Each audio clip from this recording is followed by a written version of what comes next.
Welcome to City on a Hill Gaming, a tabletop RPG podcast. So Hera walks up and she's like, no more getting out of the barrel, I guess. Alright, get back in, let's go. All according to plan. I'll have somebody take care of this.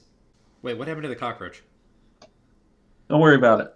Alright, so you guys mount back up in the carts, are reassigned to your hiding places. Alright. I poke a few air holes in mine with my dagger. That's fine. And then more nails are used on the top of it. Yes. Okay, so as you guys near the city of Keon, you kind of near the gates, and you guys kind of can all see a little bit from where you're hidden, like enough to know what's going on around you, but not enough that you can be seen. Make me perception checks. Everyone. I perceive the auras in the air and the angels walking amongst us unknown. That might be a little much for a 19, but all right. I got a 20, so all of those things she said. Right, we'll combine them together and you'll be fine. All right.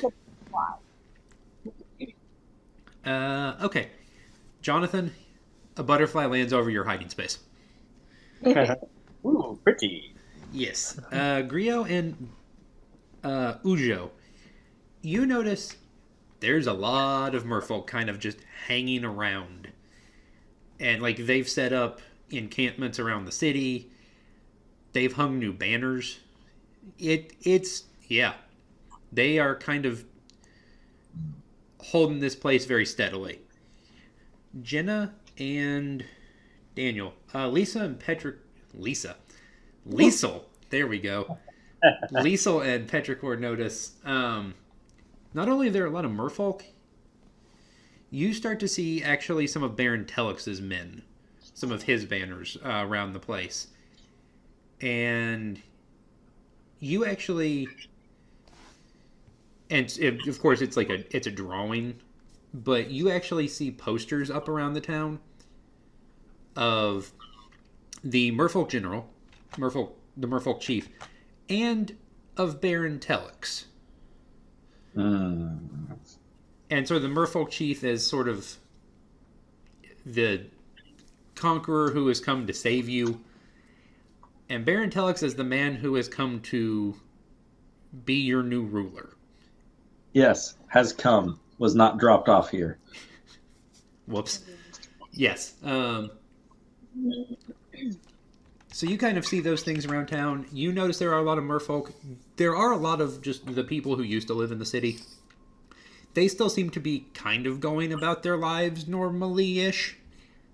Minus the, there's heavy presence of merfolk. So then they would definitely mind if we just burned it to the ground. I don't think they'd be too distraught if, you saved all of them. Saved all of them and razed the city to the ground are two very different things. They are. Maybe not so much that second one would be good. You also notice you guys are approaching a checkpoint. And so the merfolk sort of have barricades set up at the major entrances to the city. And as you approach it, you notice that Hera just kind of waves at the guy at the checkpoint, and they move the barricades. No questions, no checking. She just kind of rolls on in, and you notice she also, as she passes him, absentmindedly drops a small bag of coins in his general direction. Seems decent. Whoops. Oh no. Oh, you picked... Okay, good. You keep that. Yeah, we're good. Alright. So you guys kind of roll your way into the city. And it's kind of a long ride because you're at the bottom of the base of the city and you have to get all the way to the palace. And she can't take you all the way there. I have a question. Now, I didn't worry about it in the woods, but where's Chip in all of this? Chip is back with the elves. He would not fit in any of the carts. He's being looked after by top men. He's actually larger than the carts. Would be a bit distracting, yes. There'd just been a tail hanging out the side, and it would have been weird. But she can kind of take you as far as the market area, but she really can't freely go further towards the palace. But as you guys get to the market area, you kind of start hearing a commotion, and you start seeing, and not where you guys are, much further towards the entrance to the city, there's a fight happening, and you see a bunch of elves pour out of the woods, and the merfolk see them kind of coming because there's a little bit of an open distance, and the merfolk pour out of the city. And Jenna, you notice one of those elves is riding Chip gloriously into battle. Got it. And Chip is just tossing merfolk left and right. As we've already established, he loves fish. He loves fish. It's actually just How to Train Your Dragon. It's almost entirely what Chip is. And so he's like tail whipping them out of the way and knocking them all over the place. And they've cleared quite a little path, but they're drawing attention. A lot of the merfolk soldiers from inside the city are moving outside. And Hera kind of comes and pops all your little containers open. Now would be a good time for you to move very quickly and very directly towards the palace. Hope everything goes well. I'm leaving. Thank you, nice lady. Love you, lady. Bye-bye. Stay safe. Okay, love you. Bye-bye. Love you, lady. Bye-bye. What is that? Is that Mindy? Stop calling me Lady Mindy. I'm Mom. Okay, lady. Love you. I love that when I was a kid. Mindy and Button. That was it. Yeah. That was that was a time. All right, so you guys basically have a clear space between you and the palace. Okay. Now we should just hoof it to the palace. I think everyone's plenty distracted. And yeah, we should probably just book it to the palace before they lock it up. Onward. Tally-ho. All right, so you guys... I mean, I say book it to the palace. I'm probably the slowest one. All right, so as you guys approach, there's sort of a courtyard. And it's got kind of a grassy area. And then the cobblestone kind of courtyard before you get to the palace is in front of you. And as you guys are kind of approaching the courtyard, someone is coming out of the courtyard. So in front of you guys, you see 4 merfolk. 3 you don't recognize, 1 you do. And Liesl, you make eye contact with him, the one you do recognize. You remember back when you went to free the king's daughter from the bandits? Yes. And some merfolk showed up to retrieve her from the bandits, but the one guy was just like, this isn't worth my time, you guys can keep her. Yep. That's him. And probably said something about, may we meet in battle again later, because I think that's about to happen. Welcome to later. So in front of you there are 4 Set up merfolk. and payoff.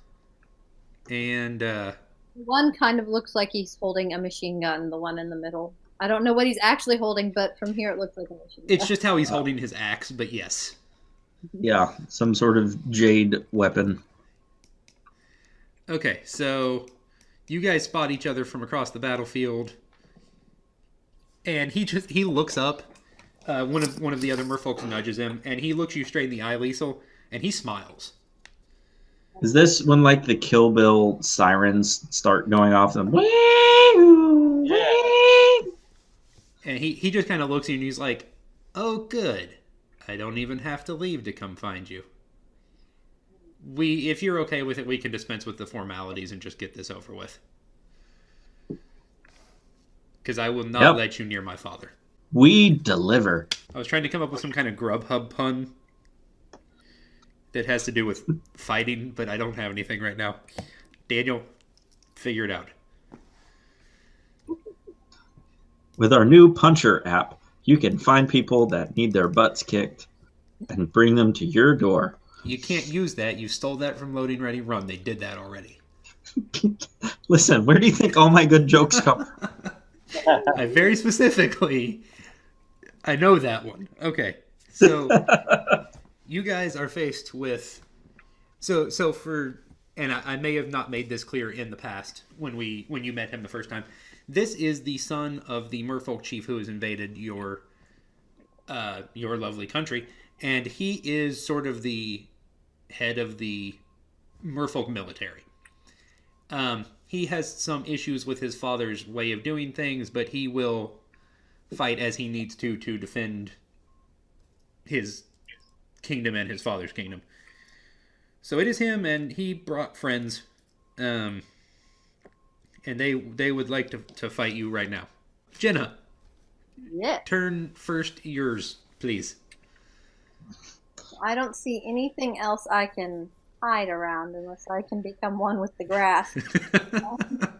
Like, I could try. I've got enough. I mean, go for it. It's a foreign substance to them. They don't know what it is. Yeah. Will you allow it?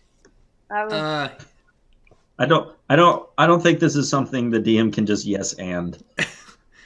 It's probably fine. Actually, hold on, because I actually took these off when we started because they were blocking the way. But maybe they need to block the way. That's fair. Hey! There you go. Excellent. Well, I'm going to hide behind this handy dandy giant barrel thing. Pillar. Pillar. Yes. Pillar. Yes. Yes. That. There were 4 originally, but they were an obstruction. But apparently they need to be an obstruction. So obstruct away, fair. Jenna. All right. Well, this guy right here at the very beginning of everybody, Yes. I'm gonna fire some short bow at him. And while she's doing that, anyone who wants to make perception checks, feel free to do so. That is a miss, Jenna. That is lame. Yeah. Yes. Roll's not going so good right now. Ben up on that perception, though. Yes. That Yep, natural he 20. got it. Okay, so generic information for anyone who gets at least a 12. Sorry, Daniel, 11. We'll go 11. That's fine. And also, picked on. Jonathan and Jenna. Perception, please. Oh, yeah. I don't even know what that's fine. It's like papers, please. Yes. I miss Andy. I gotcha. I miss Andy so much. I'm still on advantage. Sorry. Oh, yeah, you're fine. We'll take the 21. That's fine. All right, so you think, based on your experiences with different combat you've had, different people you've fought against, the son's intention is to come up real fast and hit you real hard in the face, as is the lovely gentleman behind him. This is going to be, they're here for the punchy times. I get that a lot. It's fair. The lady on Tough but fair. the right, the one with the white background for this picture, Yeah. she looks like Liesel, you think you two probably have a shared profession. There we go. That's the word. Yeah, not perception. Yep. It's on my screen like 4 times, so I just stuck in my head. And the one, Biggs, the gentleman on the right with the glowy hand, you think you two probably share a lot of similar abilities. Okay. In the Healy times. Okay, so Jenna missed. Biggs, it is your turn. Speak of the Biggs. Speaking of the bigs. Speak of Let's the see. beard. Speak of the beard. I like that better. Speaking of the beard. Okay. The Well- beard area is where all the sounds come from. The beard. Okay, sure. That's a thing. It's not wrong. It's not wrong. I think I will unleash my spiritual weapon. Okay. Go for it. And I believe you get to use your bonus action to let it make an attack. Let me find that mace picture we always use. Yep, there it is. And where would you like to place it, sir? Let's go with the glowy hand guy. Like right here? Yeah. Okay. And the 11 was your attack. 20, so the 11 actually misses. Oh. But the mace is there. It still is there. It's still there. It misses its first swing. Okay. And it is now their turns. Don't let that be ominous. It's fine. Okay, so the big gentleman in the back, and he's noticeably larger than most of the other merfolk you've seen. Period. He's a big lad. He ate all of his kelp every day. It's like the merfolk version of spinach, I guess. It's like a Popeye thing. And he very nonchalantly just gets right up here in your face. Not close enough to hit any of you, but he just walks up there and then just stares at you. And he looks at Grio. He's like, whenever you're ready. And let's see, he is moved. Let's go with the lady. Will kind of shift over to the side, and she makes eye contact with you, Liesel. No. And the 20. Yep. All right, and she fires off it's almost like a water pulse, and you take 4 force damage. Ow. And then she kind of waves at you. Oh, I get it. You start throwing around some water and then you decide to wave. Haha. That was not intentional, but I'll take it. Haha, waving. All right, and the one with the mace next to him kind of looks at the mace, smiles, and Biggs, next to you, an axe appears. They're matching us move for move. And he mutters something, and the axe will take a swing at you, sir. 2 numbers. There we go. I'm assuming 10 does not hit your armor class. It does not. They're actually matching you move for move. I laugh at the axe. Actually, Also, your mace is cooler because if you squint, it looks like it has a face and a mustache. Even my a little, yeah. facial hair. Bearded mace. But what's funny, you changed the picture. The first picture you had of the axe was actually a bearded axe. Oh, nice. Well, the merfolk don't have beards, so the axe can't have a beard either. And then the son, he actually moves past his large companion, and he gets straight in your face, Ujo. Bring it. Natural 1. He takes a hefty swing at you, and I mean he rears back, and he loses his grip on his axe, and it kind of flies over to the side. I was hoping it would comedically, he rears back and it gets stuck in the guy's head behind him. That's too far. That would be real unfortunate, actually, for everybody. Liesel, it's your turn. Okay, so... I'm sorry. No, yeah, Liesel. Yeah, Liesel. Yay. Go for it. All right. Give me 1 second. I literally just thought of a thing to do. So, okay, so here's what I'm going to do. If I go right here. Okay. And before I do this thing,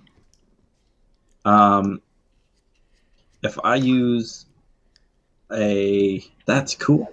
Okay, cool. So if I use a Burning Hands in a cone, I can spell shape it to miss Ujo and then hit the 2 behind him.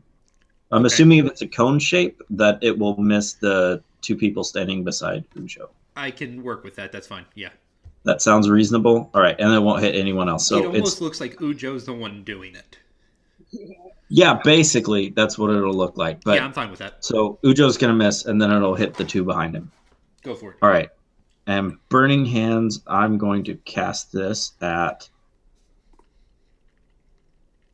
second level. So, deck saving throw, DC 15. No and no. Oh, yeah, because that gives me 4d6 of fire. Oh, Okay. yeah. So they both take 15 fire damage right to the face, both of them. Okay. They will absolutely both take 15 fire damage. And then I'm going to wave. Uja. I'm going to chuckle a little bit, and then with a nice, flourishing, sweeping cinder strike, I am going to also Burning Hands. And how much did they both take, Daniel? 15? Yeah, they took 15. Oh, yeah, you actually get a 15-foot cone, too. That is awesome. And they will both make their reflex saves. They both make their saves. Dang it. So they take So it's half. 8 each, Okay. which is still So pretty hefty. Yeah, 8 each, and then I am going to... I'm going to do 2 unarmed claw strikes at the prince. Okay, go for it. Neither of those hit. And Griot, it is your turn. Use the Mectason. Okay, on which one? Uh, You hit either way, I guess- but whichever one you yeah, prefer. guess that top one. Okay. Roll that damage, sir. That 20 absolutely hits. And there can't be much left in him. He's a hardy boy, but not that much. He's looking rough. Jenna, it is Petricor's turn. All right. I want to take my hide action and then aim for the sorcerer. For which one? The sorceress. Oh, the lady? Okay. Yes. 20 definitely hits. And let's sneaky that. Bam. Absolutely. And Biggs, Showtime say. Yes. Magical bearded mace. Okay. We're gonna see what happens here. Now, when I do this, I still use the spiritual weapon attack, right? Yes. Okay. And then you'll do your attack separately, or whatever it is you want to do for your, because you get to do it as a bonus action. Okay, I'm assuming 20. Definitely Good. hits. Yes. Okay, and we're gonna go bada bing. And okay, it takes some. The gentleman takes some damage. It is the merfolk's turns. Well, on a successful attack, I get a second one as a bonus action, Oh right? yeah, that's right. Okay, wait, hold on. Let me reread. Okay, so basically you can make your attack, so with your actual mace, and then as a bonus action make an attack with that one. Ew. So so now that you've made its attack, you can make your attack. Cool. And which Let's, of the two gentlemen will you like to hit? We're gonna do the same gentleman. Attack I don't away, think- sir. I don't think he's felt the wrath. He There's a 22 absolutely. He definitely fears the beard. with plenty of bludgeoning. All the bludgeoning. Now it is their turns. There we go. And the big gentleman is heavily injured and not heavily happy, but he's still going to take a swing at William. 23. Yeah. 13 damage. Oof. He does one thing and he does it real well. It's only a chip in the armor. You'll be fine. Yep. All right, she's going to try and Jenna, make me a stealth check Yes. because the lady's going to try and see you. Still. She doesn't see you. Yay. And that is her action to try and find you. She failed. All right, the gentleman in the back. He kind of he waves his hands around a little bit, and a big ball of water spawns in, and he shoves it forward. But instead of hitting one of you guys, it hits the big guy. And he turns around and looks back and nods at him. He looks a little healthier. Oh boy. And the big man, not the big man, Oh. the prince. In the jungle. Prince would like to hit. He's going to take a swing at Ujo.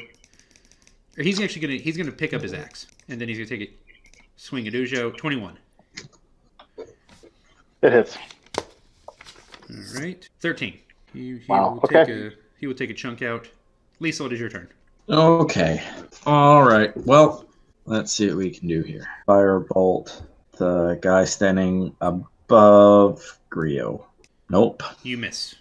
Ujo, your turn. Okay, swinging up around, staying out of range of the big guy just a little bit. Okay. And going with the Meteor Whip. One hit. Nope. And second attack. Possibly. And for all fury, an unarmed strike. None of those hit. Grio, I feel like a good monk right now. Grio, it's your turn. Guess just the same thing, guy right in front of me. I can still use the Mectason once a day, right? Yeah, okay. Yeah, it lasts for the entirety of the fight. Okay, so there's the attack. Okay. And For the damage above it. We'll just take the damage above it. Those both are definitely quite good. And, alright. Yeah, you just swing up and he looks terrible. You did a very solid amount. Petrichor, ma'am. Did you add in my rage? Oh, no. Actually, that dropped him. Ah! He actually had 2 hit points left. And your rage adds 2. So yes, you drop him. Okay. As the prince goes down, he looks at you, Liesel. He looks at Grio first, and he just kind of nods, and he looks at you, Liesel. So be it. And Petrichor, is your turn. All right. Let's take this fortress down. My hide action, and then I'm gonna shoot her with my bow. Do it. 22. Absolutely. Bam! Oh yeah. Oh yeah. Yeah, no, she drops. Yes! Take that. Biggs. I'm going to go after Glowing Hand here With both of your attacks. with both of my attacks. All right. Can I do the regular mace to the face first and then the spiritual weapon, or? Go for it. Alrighty. Mace to the face misses. Yikes. That does not. Yes. That absolutely hits. The bearded mace definitely hits. Absolutely. How about that? Yep. Ew. Oh, Okay. that's a lot of damage. When you hover over it, it expounds the damage. Aha. I didn't know that went up. That deals with him entirely. He drops. That just leaves the big man, and he lays down his axe. Yes. Oh, hello there, big fella. And he just he lays down his axe, and he goes and just stands next to one of the pillars and is out of your way. Before you is the palace. And inside that palace is the Merfolk Chieftain. But that is for another time. So we thank you for listening, ladies and gentlemen. Thank you for joining us for City on a Hill Gaming. You can find us online, cityonahillgaming.com, or on Twitter, @cityonahillgame. We have polls now. So come check us out on Twitter. Vote in the occasional poll. Let us know what you think of the episodes. Rate us on iTunes if you get a chance. And have a blessed day. Bye. Thanks for joining us. For more episodes, check out cityonahillgaming.com, iTunes, or other awesome podcast outlets. To contact us, email us at cityonahillgaming@gmail.com or find us on Twitter @cityonahillgame. Thanks, and have a blessed day.